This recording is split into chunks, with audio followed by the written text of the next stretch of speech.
About 1 in 8 adults in the US struggle with alcohol addiction, but that doesn't include those who have never received help or been diagnosed. Yet the biggest problem with this is the fact that so many people drive while under the influence and are not aware of the severity. There is plenty of information if you were to Google the topic of DUIs, but what it won't tell you is how truly horrifying it is to be in the car with a drunk driver, or how innocent lives are put at risk every time someone under the influence gets behind that wheel. Not just their life is at risk, but the lives of your mother, brother, grandparent, child, and anyone in their path. It requires a big change in society to help prevent these issues. But just like having a marijuana card, we believe that if someone is convicted of multiple DUIs and has an addiction to alcohol, they should no longer be able to buy it. The way this would work is by putting marking on the license. Although it might seem extreme, it is saving lives in the end, and it will be worth it. Steps must be taken in order to prevent people from driving under the influence of alcohol. So you must ask yourself the question, what truly matters? About 29 people die in an accident involving alcohol every day. That is close to 11,000 US citizens in a year. In 2016 alone, 17,000 of traffic deaths involved children in the ages of 0 to 14 were due to a drunk driver. Last week, we spoke to an officer from Fitchburg State Campus Police named Robert Gilman. When talking to him, we discussed issues regarding drinking and driving. He admitted that our topic was a hard one to do because the biggest problem is trying to convince people that this is a problem happening all around us, but also because it's a legislative issue. He talked about how there are safer and better options than choosing to drive, and how unfortunately most people really start drinking in college, and oftentimes consuming way too much. It is estimated that each year over 3 million students ages 18 to 24 drive under the influence. And I could give you more statistics, but it isn't just about the numbers. What I can tell you is that 3 years ago, I was in the car with my drunk mom. It's not at all something you can fully understand without having been in that passenger seat.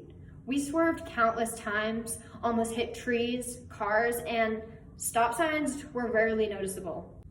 I didn't know she was drunk when she picked me up, but it only took me a minute to realize. Now, mind you, if I could have taken the keys from her, I would have, but she gets mad. And if I had confronted her, she would have just become angry and driven the car even faster. I still remember the text that I sent my best friend on my way home. I said, "Thank you for being my best friend. I love you. Just remember that." Because I didn't think that I was gonna make it home that day.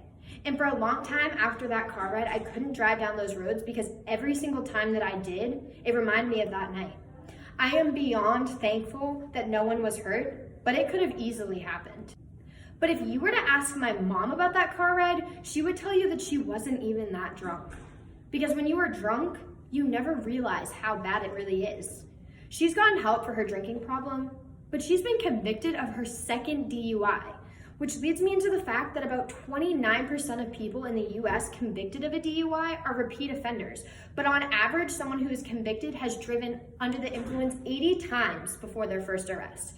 It's people like my mom that this would help. Although she doesn't drink now, it is a constant battle. And at any point, she could go to the liquor store and buy a bottle if she wanted to. And you can't deny that that isn't a problem. But here's the thing. You wouldn't get this on your license if you chose to make the right decisions. Because in the end, when it comes between the choice of allowing someone the opportunity to get behind the wheel again and keeping people alive, it's pretty simple. What does truly matter is waking up the next morning safe and knowing that your family and friends are out of harm's way.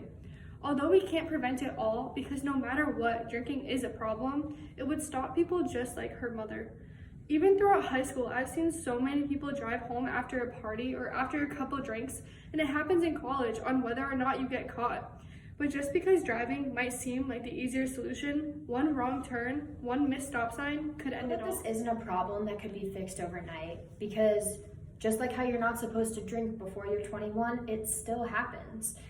The thing is though, if you were to get this on your license, it would only be because you're making the wrong decisions while you're drinking. And half the time, somebody with an addiction will make those bad decisions, because there is a difference between somebody who can't control their alcohol and somebody who can. And we have to think about the impact that drunk driving not only has on the drunk drivers, but on everyone else around them. If you care about your life and you care about your friends and your family, then start talking about it. Start bringing up the topic.